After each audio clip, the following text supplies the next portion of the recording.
Hello friends, मेरे YouTube channel learn English with Mangilal में आपका स्वागत है। तो हम इंग्लिश पढ़ रहे हैं, टेंस टॉपिक चल रहा है हमारा और 12 टेंस के अंदर से हमने लगभग कितने 10 टेंस तो पूरे कर लिए और 2 बचे हैं। ठीक है, पहला टेंस यानी कि प्रेजेंट सिंपल और पांचवा टेंस यानी कि पास्ट सिंपल। तो चलो इसको भी पढ़ लेते हैं। पांचवा टेंस, ठीक है, फिफ्थ टेंस, इसका नाम क्या है? पास्ट सिंपल टेंस, या इसको हम पास्ट इनडिफाइनाइट टेंस भी लिख सकते हैं। ठीक है, तो हर टेंस के अंदर मैंने 7 पॉइंट लिखाए हैं, तो इसका भी लिख लेते हैं। तो इसकी पहचान क्या होगी? ठीक है, मैंने सबसे पहले पहचान लिखवाई थी, अगर आपको याद हो तो, ता था, ती थी, ते थे। ठीक है,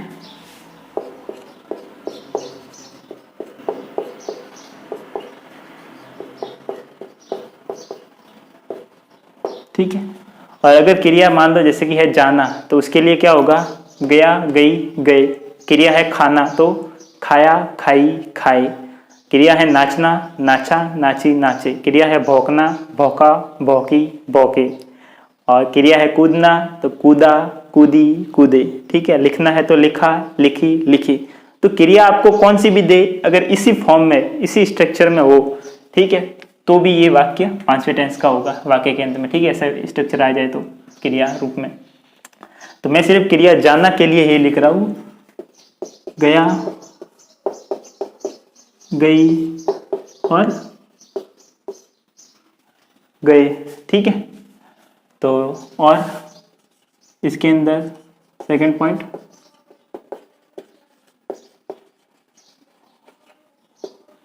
ठीक है, हेल्पिंग वर्ब क्या रहती है? इसके अंदर हेल्पिंग वर्ब है डिड।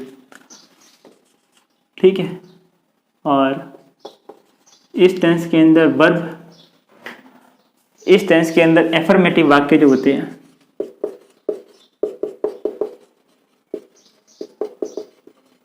उसके अंदर तो वर्ब की सेकंड, ठीक है, और नेगेटिव कॉमा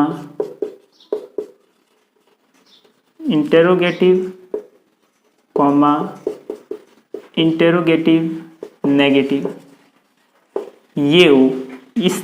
ठीक है, हम 4 पॉइंट पढ़ते हैं ना, चौथा, पांचवा, छठा, सातवां। तो उसमें पहले एफर्मेटिव पढ़ते हैं, तो एफर्मेटिव का स्ट्रक्चर होगा पांचवें टेंस का, तब तो हम वर्ब की सेकंड फॉर्म का उपयोग करेंगे। ठीक है, और ये जो नेगेटिव इंटेरोगेटिव और इंटेरोगेटिव नेगेटिव, इसके लिए हम, अगर ये इस तरह का स्ट्रक्चर होगा, ठीक है, ऐसे सेंटेंस होंगे, तो हम वर्ब की फर्स्ट फॉर्म का उपयोग करेंगे। ठीक है, और ये जो हेल्पिंग वर्ब है डिड, ठीक है, ये हेल्पिंग वर्ब, यह एफर्मेटिव सेंटेंस में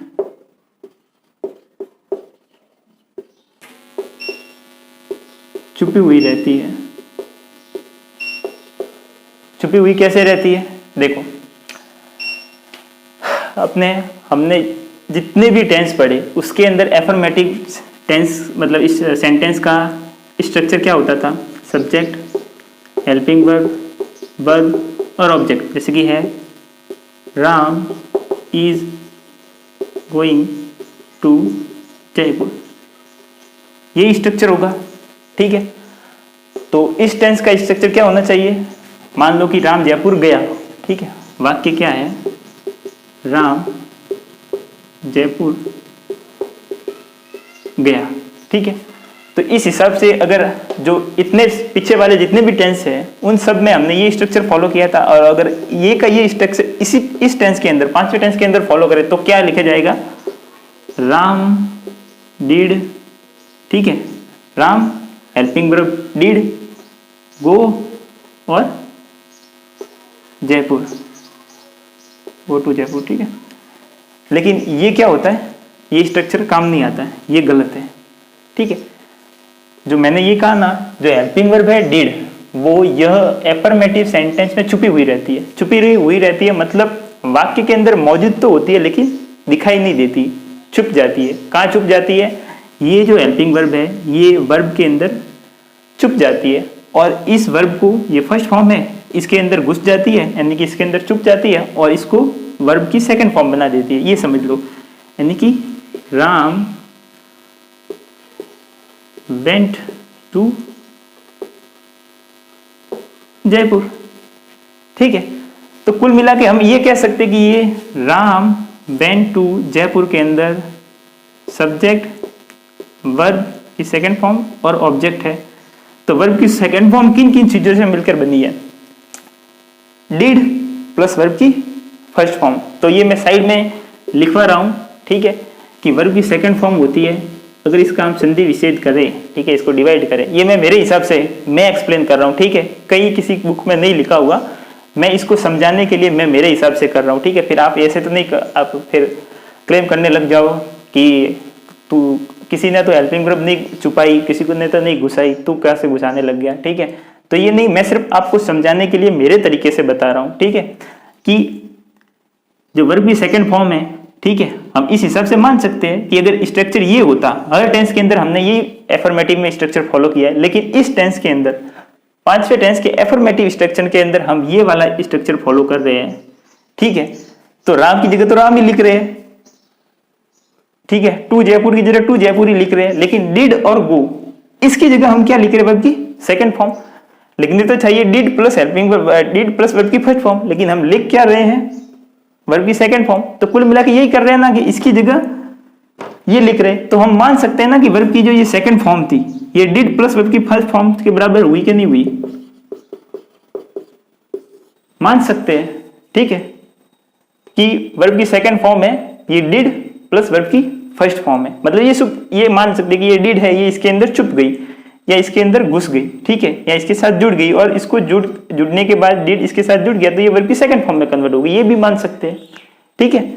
तो ये जो मैंने लिखा हुआ है कि यह एफर्मेटिव सेंटेंस में छुपी हुई रहती है, छुपी हुई रहती है मतलब दिखाई नहीं देती, ठीक है। अब दिखाई नहीं देती तो गई कहाँ, ठीक है, तो कहाँ गई? तो ये समझ लो कि ये वर्ब के अंदर घुस गई, और वर्ब के अंदर डिड घुस जाता है तो उसको सेकंड फॉर्म में कन्वर्ट कर देता है, ठीक है। इतना आप समझ लीजिए। तो अब एक तो नियम ये आपको ध्यान रखना है कि अगर पांचवें टेंस का सेंटेंस है तो उसके अंदर वर्ब की सेकंड फॉर्म का उपयोग होगा, ठीक है, हेल्पिंग वर्ब का उपयोग नहीं होगा। तो हेल्पिंग वर्ब कहाँ गई? हेल्पिंग वर्ब वर्ब के अंदर घुस गई, ठीक है, और उसको वर्ब की सेकंड फॉर्म बना दिया, ठीक है। ये समझाने के लिए मैं मेरे हिसाब से थ्योरी बना के आपको समझा रहा हूँ। क्यों? क्योंकि ये थ्योरी आगे काम आएगी। कैसे काम आएगी वो हम देखेंगे, ठीक है। और एक बात ये भी ध्यान रखना कि जो वर्ब की सेकंड फॉर्म है, ये पूरे इंग्लिश की ग्रामर में सिर्फ और सिर्फ पांचवें टेंस यानी कि पास्ट सिंपल टेंस के एफर्मेटिव स्ट्रक्चर के अलावा और कहीं पर भी उपयोग नहीं होती, ठीक है। तो पांचवें टेंस का अगर एफर्मेटिव स्ट्रक्चर है तब तो वर्ब की सेकंड फॉर्म उपयोग होगी, ठीक है। लेकिन अगर नेगेटिव इंटेरोगेटिव और इंटेरोगेटिव नेगेटिव है, ये वाले वाक्य आगे इसी टेंस के ये वाले स्ट्रक्चर, तो वर्ब की फर्स्ट फॉर्म का उपयोग होगा। और फर्स्ट फॉर्म का उपयोग कैसे होगा वो मैं आपको यहाँ पे बताता हूँ कि क्यों करते हैं वर्ब की फर्स्ट फॉर्म का उपयोग, ठीक है। वहां पर भी डायरेक्ट वर्ब की सेकंड फॉर्म क्यों नहीं चलने देते? जैसे कि ऐसा होता है ना, तीसरे टेंस में राम खाना खा चुका है तो राम हैज ईटन फूड, ठीक है। अब इसका जब नेगेटिव बनाते हैं, राम हैजंट ईटन फूड, ठीक है। तो जब इसके अंदर वर्ब की थर्ड फॉर्म है, इसका नेगेटिव बनाते हैं तो वर्ब की थर्ड फॉर्म रख रहे हैं, ठीक है। और वर्ब की थर्ड फॉर्म रख रहे हैं, डायरेक्ट नोट आ रहा है, कोई प्रॉब्लम नहीं है। तो जब यहां पर हम क्यों नहीं कर रहे हैं, ठीक है, यहां पर भी वर्ब की सेकंड फॉर्म आनी चाहिए डायरेक्ट, कि मतलब ये है कि राम जयपुर नहीं गया तो Ram not went to Jaipur, ये आना चाहिए, ठीक है। आप सोचो तो सही कि मतलब हर टेंस के अंदर यही स्ट्रक्चर फॉलो हो रहा है कि वर्ब के अंदर हम कोई भी छेड़खानी नहीं कर रहे हैं, ठीक है। तो इसके अंदर जब छेड़खानी नहीं कर रहे हैं किसी भी टेंस में, जब आज तक हमने इतने भी 12 टेंस के अंदर से हमने 10 टेंस पढ़े, तो 10 टेंस में तो हमने ये नहीं किया, वर्ब किसी के अंदर चेंज की नहीं की कि भाई एफर्मेटिव में तो अलग वर्ब लग रही है और इंटरोगेटिव में अलग लग रही है। तब यहां पर क्या हो रहा है, यहां पर क्यों हो रही है, ये आपको सोचना पड़ेगा, ठीक है। और आप सोचो मतलब, और इसी को कहते हैं बेसिक। ठीक है, और मैं बेसिक ही समझाने जा रहा हूँ। मैंने जो यूट्यूब चैनल का नाम लिखा है ना कि लर्न इंग्लिश विद मांगीलाल, ठीक है, पोस्टर भी आपने देखा होगा, बेसिक टू एडवांस लेवल। तो वो बेसिक क्या है वो मैंने सिर्फ दिखाने के लिए नहीं लिखा है, वो बेसिक मैं आपको समझा रहा हूँ। ठीक है, और आपको समझ में आ जाए तो अच्छी बात है, वरना रटना तो है ही है, लेकिन मैं चाहता हूँ कि हर चीज समझो। ठीक है, तो बाकी इतने सारे टेंसेस के अंदर हमने ये देखा कि वाक्य का जब स्ट्रक्चर चेंज होता है, ठीक है, यानी कि एफर्मेटिव से हम नेगेटिव बनाते हैं, इंटरोगेटिव बनाते हैं, इंटरोगेटिव नेगेटिव बनाते हैं। हमने पिछले 10 टेंस पढ़े, उसके अंदर तो किसी के अंदर 10 में से हमने ऐसा नहीं किया, इसके अंदर ऐसा क्यों कर रहे हैं, मैं ये समझाने की कोशिश करूंगा। ये आप अगर समझ में आ जाए तो अच्छी बात है, बहुत ही सिंपल है इसका जो पीछे का जो बेसिक है वो, लेकिन हर कोई नहीं बताता।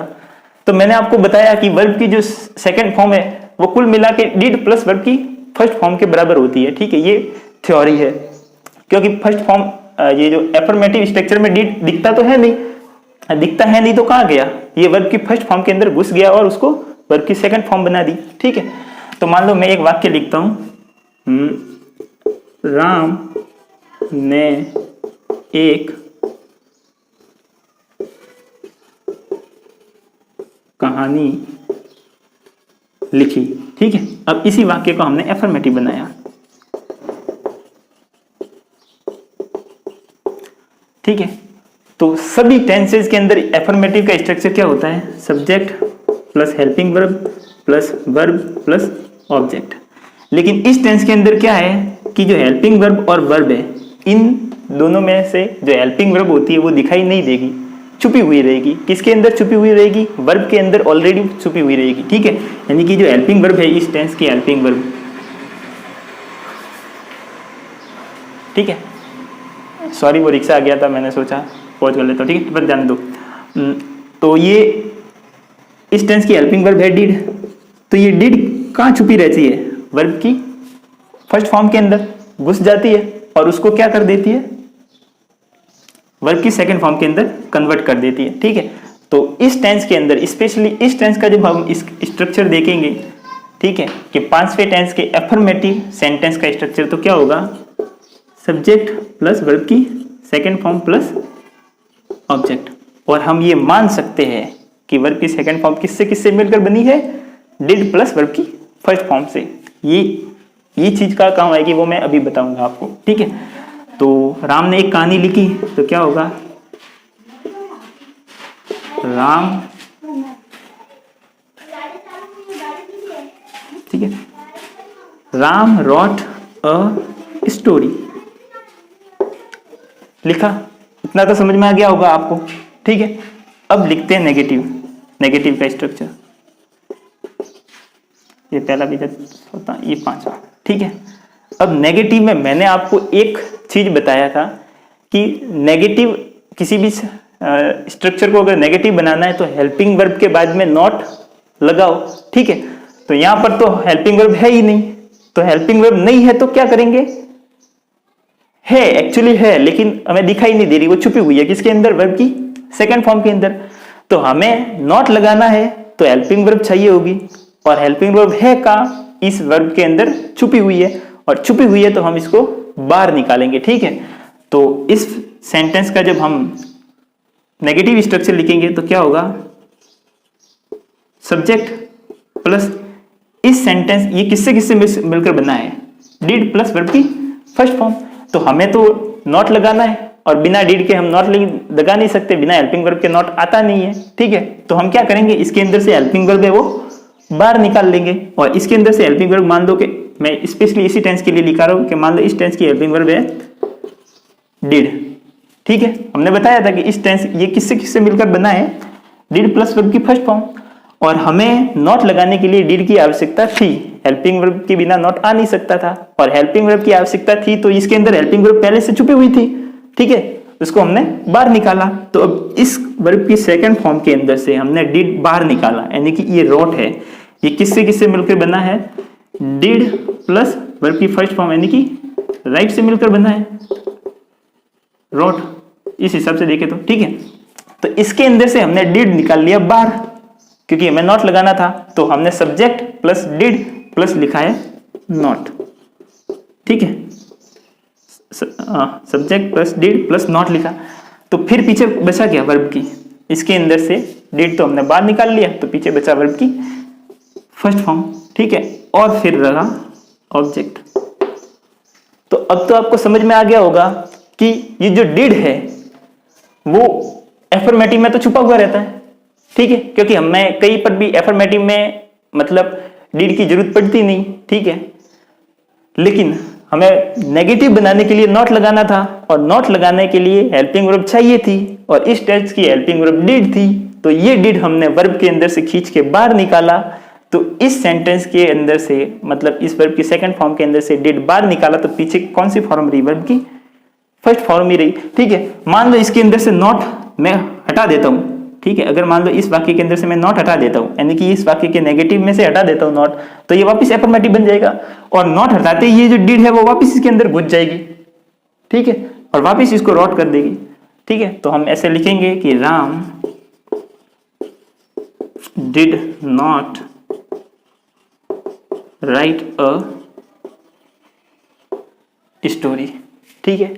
इसीलिए कहते हैं कि नेगेटिव इंटेरोगेटिव और इंटेरोगेटिव नेगेटिव, इन तीनों स्ट्रक्चर में वर्ब की फर्स्ट फॉर्म आती है, और साथ ही साथ डिड भी आता है, ठीक है। क्यों? क्योंकि बिना हेल्पिंग वर्ब के नेगेटिव नहीं बन सकता, ठीक है, क्योंकि नॉट लगाना पड़ता है, नॉट के लिए हेल्पिंग वर्ब चाहिए ही चाहिए होती है, तो बिना हेल्पिंग वर्ब के नेगेटिव नहीं बन सकता, बिना हेल्पिंग वर्ब के इंटरोगेटिव नहीं बन सकता, बिना हेल्पिंग वर्ब के इंटरोगेटिव नेगेटिव नहीं बन सकता। इन तीनों के लिए हमें हेल्पिंग वर्ब की आवश्यकता पड़ती है, इसीलिए हम तीनों में तो डिड, तीनों स्ट्रक्चर यानी कि नेगेटिव, इंटरोगेटिव और इंटरोगेटिव नेगेटिव, इन तीनों स्ट्रक्चर में तो हम डिड को दिखाते हैं, और एफर्मेटिव स्ट्रक्चर में ये छुपी हुई रहती है, ठीक है। और चौथा है इंटरोगेटिव, ठीक है। अब इंटेरोगेटिव बनाने के लिए मैंने क्या कहा था कि हेल्पिंग वर्ब को वर्ब से पहले लिख लो, तो ये हमारा सेंटेंस था, ये स्ट्रक्चर था, इस स्ट्रक्चर के अंदर ये स्ट्रक्चर किससे किससे मिलकर बना है, हमने बताया था कि डिड प्लस वर्ब की फर्स्ट फॉर्म, ठीक है।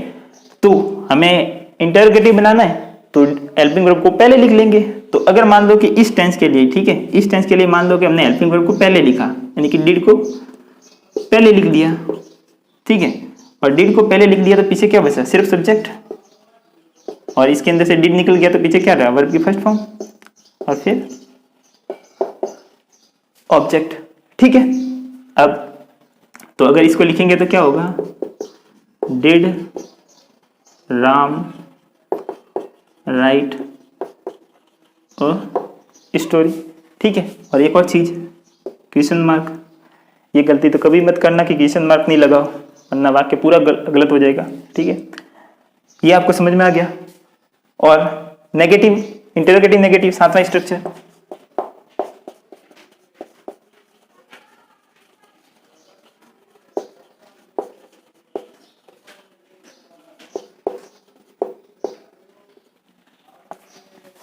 ठीक है।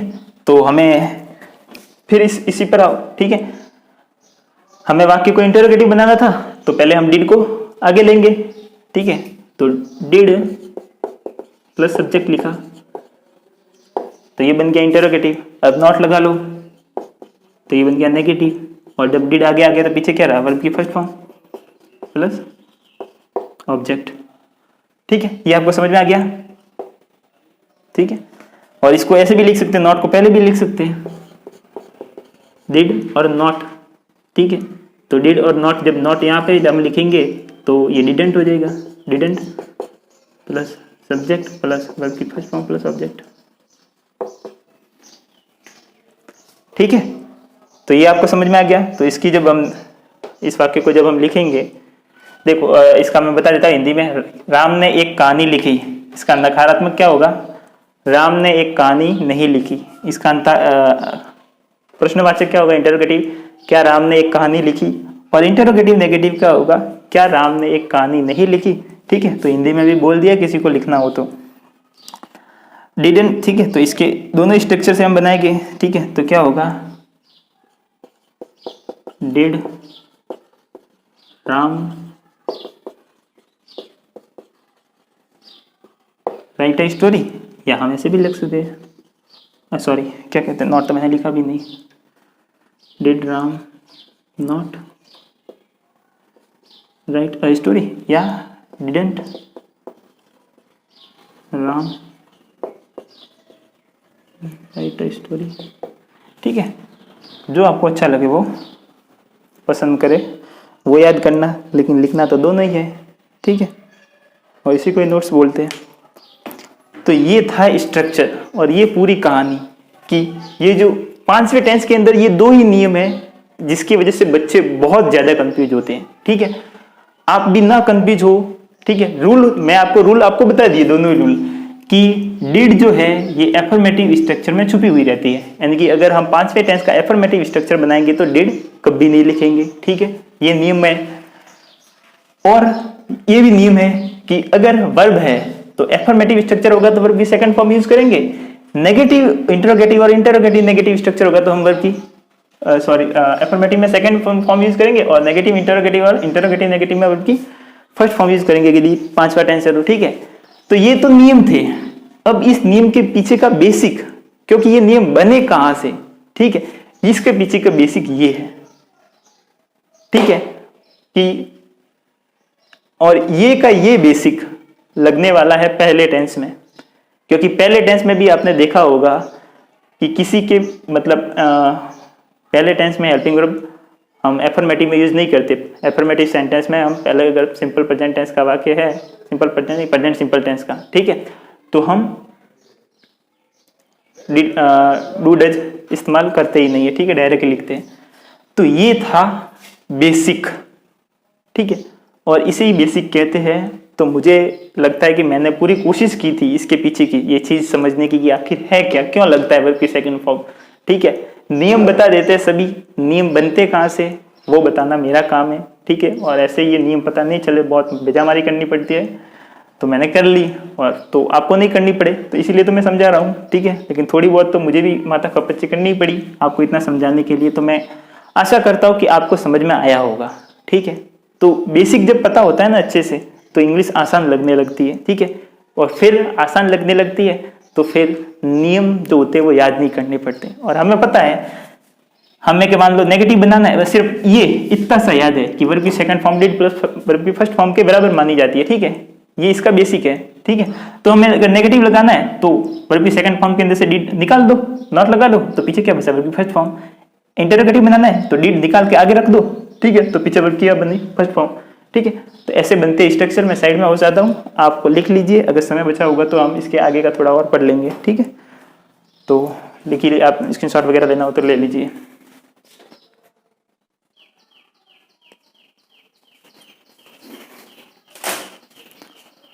चलो, तो आगे का हम पढ़ लेते हैं। इसके आगे इसका एक नियम है। ठीक है, उस नियम को बोलते हैं रूल ऑफ पास्टिफिकेशन। ठीक है, हिंदी में बोले तो पाष्टीकरण का नियम। ये पाष्टीकरण का नियम क्या कहता है कि भूतकाल का कोई वाक्य है, ठीक है, और वो वाक्य किसी कंजक्शन के साथ, कौन से कंजक्शन या कौन से कनेक्टर जो दो सेंटेंस को जोड़ते हैं, वो कनेक्टर मैं आपको लिखवा दूंगा। ठीक है, तो भूतकाल का कोई वाक्य उस कनेक्टर या कंजक्शन का प्रयोग करके किसी और वाक्य के साथ जुड़ा हुआ है, तो दोनों ही वाक्य भूतकाल में होंगे। ये वाक्य भूतकाल का है और उस कनेक्टर किसी उसमें से मैं आपको लिस्ट लिखवा दूंगा कि ये एक कनेक्टर है, और उन कनेक्टर का उपयोग करके एक और वाक्य इसके साथ जोड़ दिया। ठीक है, तो फिर क्या होगा कि दोनों ही वाक्य सेम टेंस में अंदर हो जाएंगे, और वो भी सेम टेंस कौन सा, भूतकाल का। ठीक है, मान लो कि ये एक वाक्य है, ये है पास्ट टेंस में। ठीक है, और मैं कनेक्टर की लिस्ट लगवाऊं, कंजक्शन की मैं लिस्ट लगवाऊंगा। ठीक है, दो सेंटेंस को कनेक्ट करने वाले कंजक्शन होते हैं। ठीक है, तो मैं उन कंजक्शन में से मान लो कोई आ गया यहाँ पर। ठीक है, मान लो आ गया व्हेन। ठीक है, और फिर एक और सेंटेंस जुड़ गया। तो ये नियम क्या कहता है कि भूतकाल में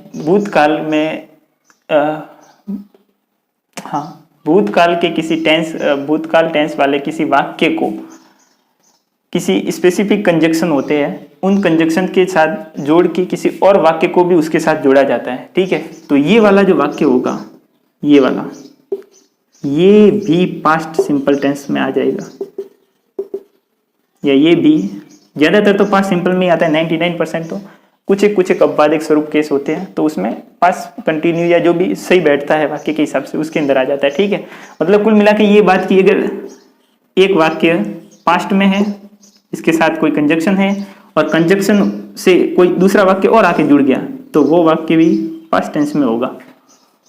ठीक है, जैसे कि मान लो कि ये मैं एक वाक्य बोलूं, ठीक है, कि जंगल में एक शेर रहता था और वह पेड़ के नीचे बैठा है। तो एक तरफ तो मैं बोल रहा हूं कि जंगल में शेर रहता था, ठीक है, था तीथी आ गया, मतलब भूतकाल का वाक्य हो गया, रहता था कभी। और अब अगले ही और लगा करके मैं ये बता रहा हूं कि वो पेड़ के नीचे बैठा है। तो बैठा है वो थोड़ी होगा, क्योंकि एक तरफ तो आप भूतकाल की बात कर रहे हो, एक तरफ आप वर्तमान की बात कर रहे हो, तो ये से कॉम्बिनेशन सही नहीं होता। ठीक है, कि हाँ ऐसे कह सकते कि वह जंगल में एक शेर रहता था और वह पेड़ के नीचे बैठा था। ठीक है, तो बात बनी, सेंस भी बने बात का, करने का भी सही लगे। ठीक है, लेकिन ऐसे कहो कि नहीं वो पेड़ के नीचे, मतलब जंगल में शेर रहता था और अभी पेड़ के नीचे बैठा है, तो ये बात नहीं जमती। ठीक है, तो ये नियम वही कहता है कि अगर कंजक्शन का प्रयोग करके आप पास्ट टेंस, एक वाक्य पास्ट टेंस में है और दूसरा वाक्य भी उसके साथ जोड़ रहे हो ये कंजक्शन का प्रयोग करके, तो वो वाला वाक्य भी पास्ट टेंस में ही होगा, क्योंकि भूतकाल की बात है भूतकाल में ही होगी। ठीक है, भूतकाल को हम वर्तमान काल में जोड़ के बात करें तो कैसे जमेगा। ठीक है, तो यही है रूल ऑफ पास्टिफिकेशन। ठीक है, तो चलो मैं रूल निकाल लेता हूं। ठीक है, मतलब भूतकाल के किसी वाक्य को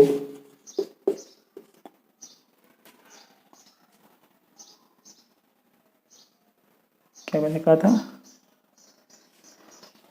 भूतकाल के किसी वाक्य को, हाँ,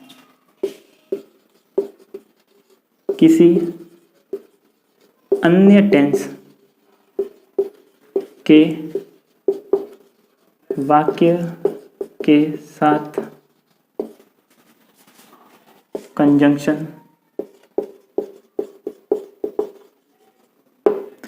का प्रयोग करके जोड़ा जाता है तो वह वाक्य भी पास्ट सिंपल टेंस में लिखा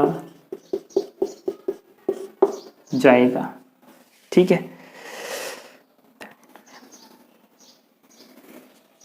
और वो कनेक्टर कौन कौन से हैं, that, when, what, where, और कौन से कनेक्टर है,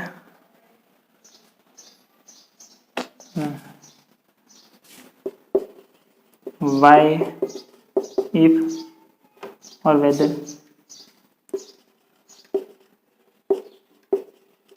WHETHER। ठीक है, क्या that, when, what, where, why, if और whether। 1 2 3 4 5 6 7, हाँ इतने ही है। ठीक है, ये अगर कंजक्शन है, कंजक्शन अगर नहीं मान लो और आप कनेक्टर ही मान लो, ठीक है, दो सेंटेंस को कनेक्ट करने वाले कनेक्टर होते हैं।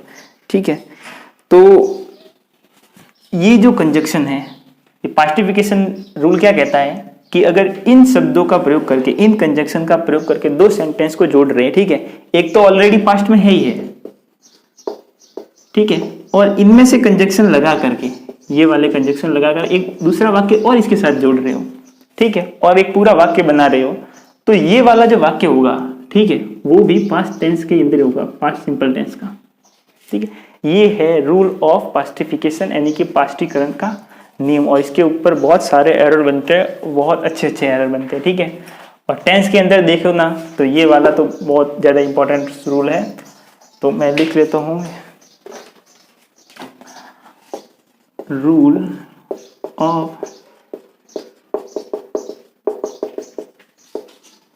पास्टिफिकेशन, यानी कि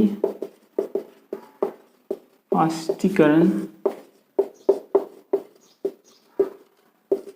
का नियम। ठीक है, तो ये मैंने लिखाया इतना, ये आप समझ में तो आ गया होगा। ठीक है, कि एक तो ऑलरेडी भूतकाल में वाक्य होता है और इन कंजक्शन का प्रयोग करके एक और वाक्य जोड़ा गया, तो वो किसी और टेंस का भले ही होता, वो लिखा किस में जाएगा, पास्ट सिंपल में, क्योंकि वो एक ही सेंटेंस बन गया फिर। ठीक है, ये है पास्टिकरण का नियम। तो मैं वीडियो पॉज करके वो कुछ एक एग्जाम्पल आपको लिखा देता हूँ। ठीक है, ताकि ये नियम आपको क्लियर हो जाए एकदम। ठीक है, तो तब तक आप इतना लिख लीजिए, मैं ये मिटाऊंगा।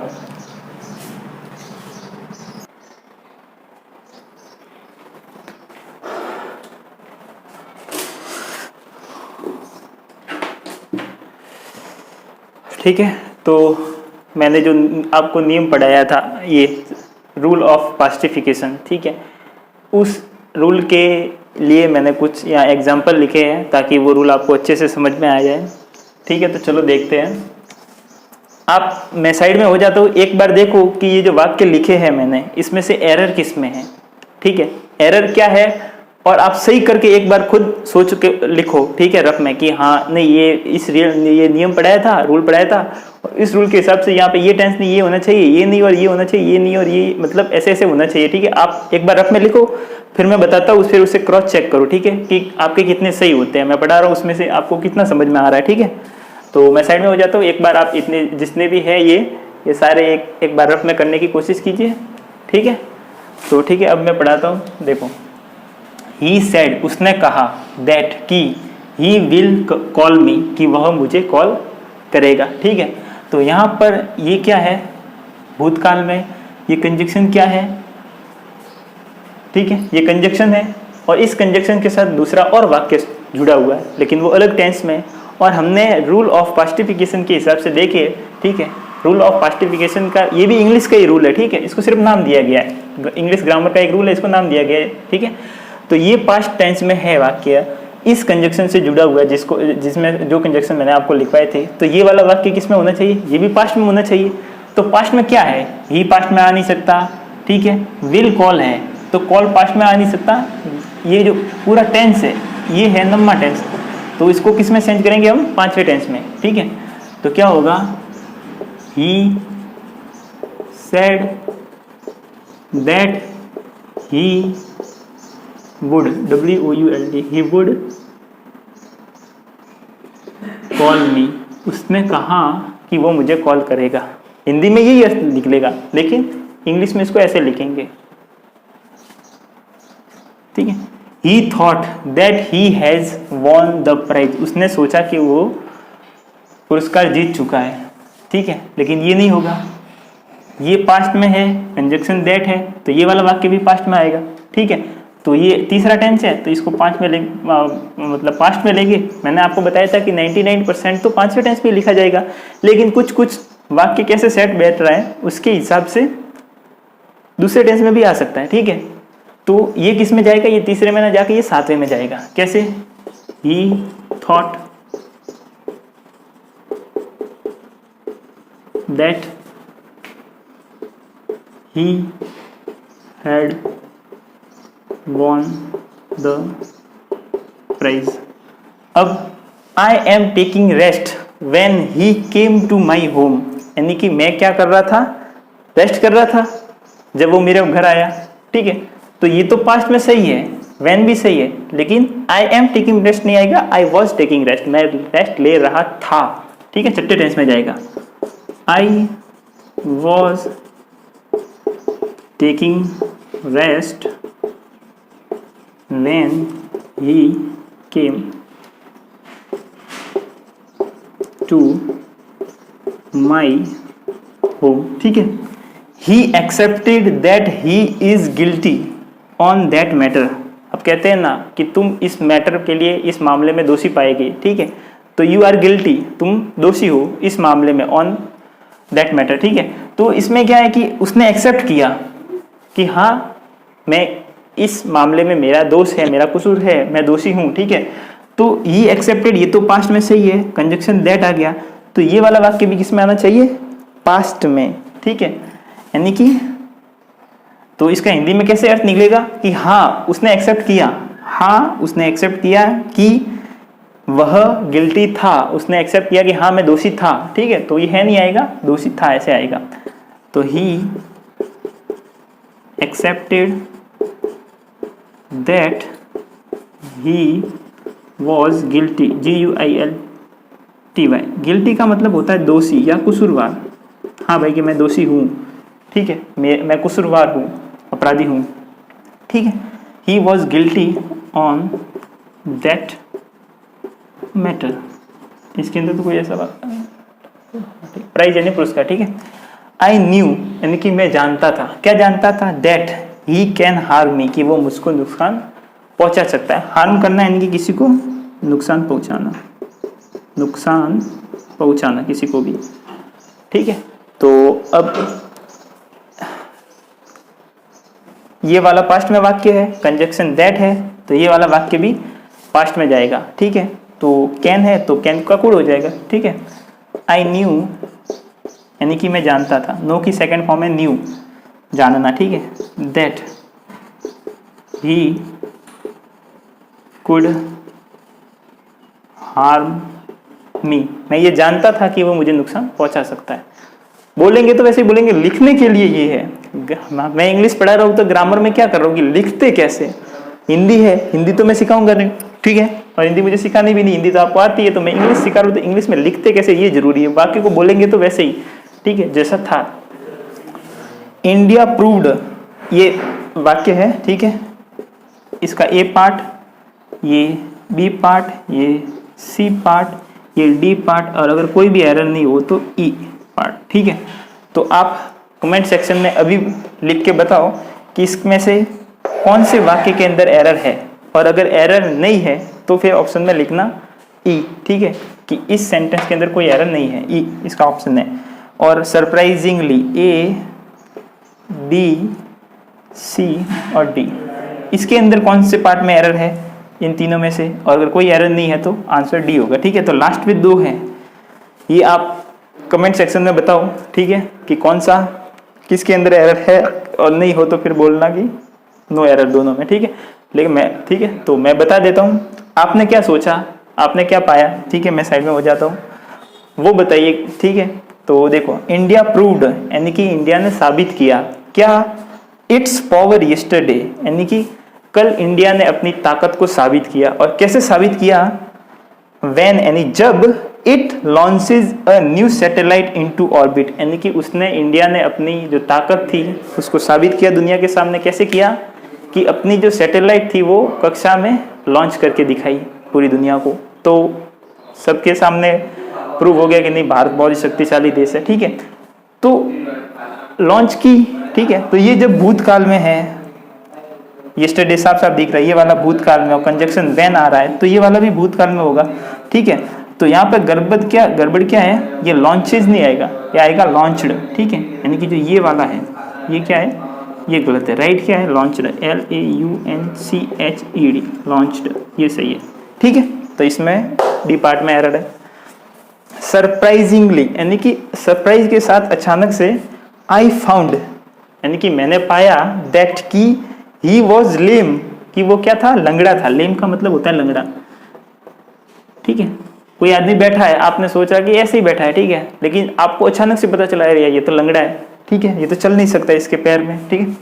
तो आपको अचानक से आपने ये पाया कि वो लंगड़ा है, तो इसमें क्या एरर है, इसके अंदर कोई एरर नहीं है, कैसे, कंजक्शन दैट है, इस तरफ आई फाउंड यानी कि मैंने पाया, 5वां टेंस है, ठीक है, मैंने आपको बताया दिया अब तो, ठीक है, कि 5वां टेंस में क्या आता है, और इस तरफ भी वॉज आ गया, ही वॉज लिव, ठीक है, तो ये भी है, तो समझ गए आप कैसे।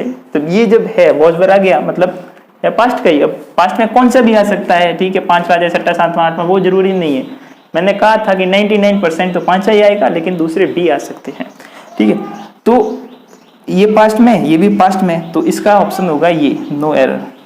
ठीक है, यानी कि इसमें अंदर तो सी पार्ट में एरर है और इसमें किसी पार्ट में एरर नहीं है। ठीक है, इस टेंस का एक छोटा सा 4-5 मिनट का एक और रूल रहा है, बहुत ही इंपॉर्टेंट रूल, तो वो हम पढ़ेंगे नेक्स्ट क्लास में, क्योंकि उसमें मुझे लगता है टाइम बहुत हो गया है, वीडियो की लेंथ भी ज़्यादा बढ़ जाएगी। मैं हर बार कोशिश करता हूँ कि 35 से आगे नहीं जाए, 35 मिनट से आगे, लेकिन हर बार चली जाती है।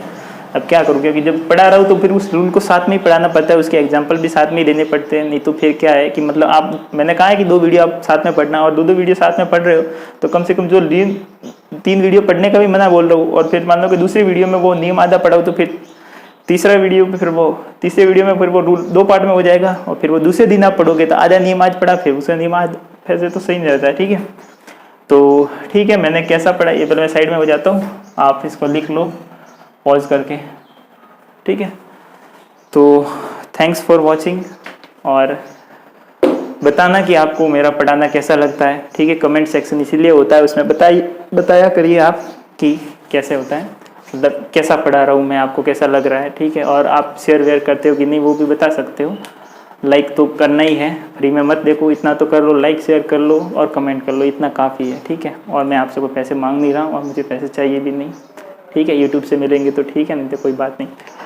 तो आप ठीक है, इतना ही अभी, फिर पढ़ेंगे अगली नेक्स्ट क्लास में। ठीक है, तब तक के लिए thank you, take care of you, thanks for watching. जय श्री कृष्णा, जय श्री राम, आप सबको प्रणाम। ठीक है, ओके बाय, टेक केयर।